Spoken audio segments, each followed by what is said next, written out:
Hi hello friends, welcome to my channel போஜன களஞ்சியம். வணக்கம், நான் ஸ்ரீவித்யா உங்களுடன்.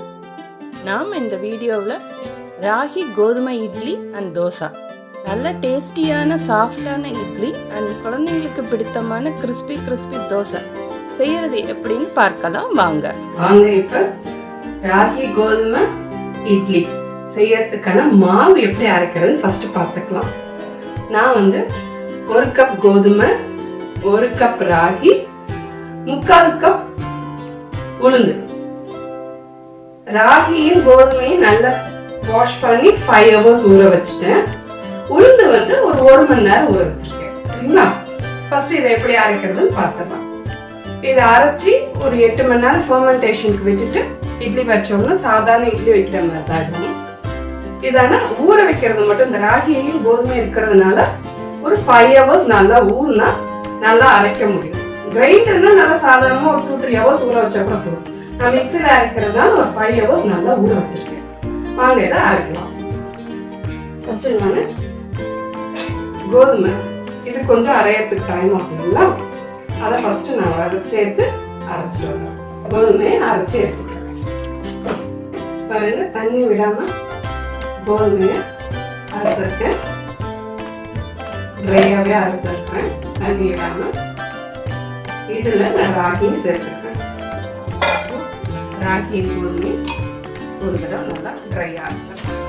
நல்லா ரவை பதத்துக்கு அரைஞ்சிடுச்சு. ரவையோடு இன்னும் நைஸாக அரைஞ்சிருச்சு. ஸோ இதை நான் பாத்திரத்துக்கு மாற்றிக்கிறேன். சாதாரணமாக அரிசியெல்லாம் போடும்போது 2 கப்புக்கு நம்ம 1/2 கப்பு உளுந்து தான் போடுவோம். ஆனால் இது ராகி அண்ட் கோதுமை இருக்கிறதுனால நான் 3/4 கப் போட்டிருக்கேன். ஸ்மூத்னஸ் வரணும், சாஃப்ட்னஸ் வரணுங்கிறதுக்காக 3/4 கப் போட்டிருக்கேன். இன்னும் கொஞ்சம் சேர்த்து ஆட் பண்ணியிருக்கேன். சரிங்களா?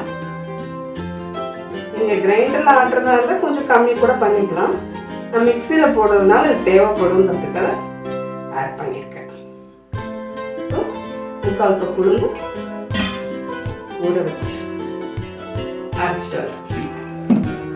3/4 கப் உளுந்துக்கு 1 டம்ளர் தண்ணி அளவு 2 தடவை 3 தடவை விட்டு அரைச்சி எடுத்துட்டு.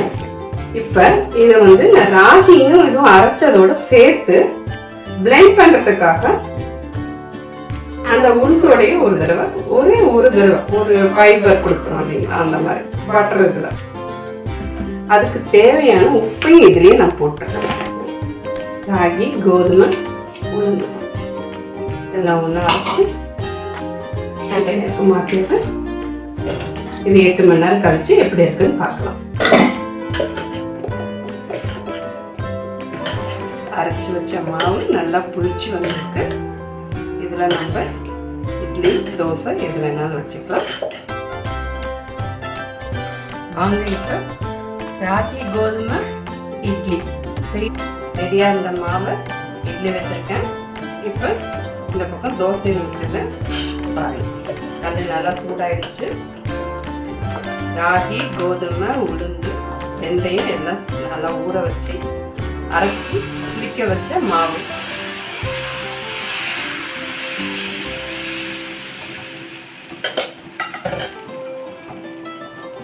நல்லா சூப்பராக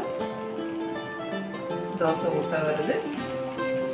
நல்லா வாசனையாகவும் இருக்கும்.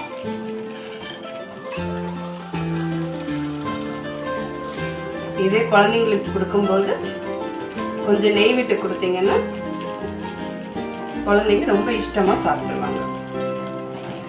வாழைக்காய் கிரேவி இதுக்கு ரொம்பவே சூப்பராக இருக்கும். குழந்தைங்களுக்கு நெய் வெல்லம் போட்டு சூப்பராக சாப்பிடலாம். பாருங்க, அதே கிறிஸ்பியாக அழகாக தூக்கிட்டு வருது. நல்ல முழுவதான ராகி கோதுமை தோசை ரெடி. குழந்தைங்களுக்கு கொடுக்கும்போது கொஞ்சம் நெய் ஸ்ப்ரெட் பண்ணி கொடுத்தீங்கன்னா அந்த வாசனை டேஸ்ட்டு இன்னும் சூப்பராகவே இருக்கும்.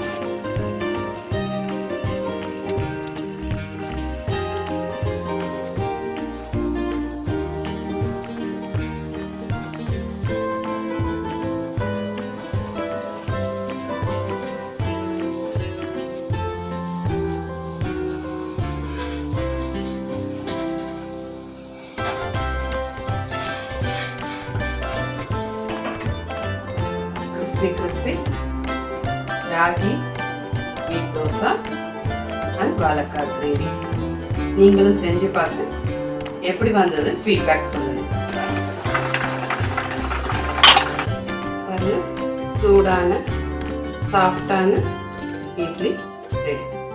நீங்களும் செஞ்சு பார்த்துட்டு எப்படி வந்ததுன்னு ஃபீட்பேக் சொல்லுங்கள். நன்றி, வணக்கம்.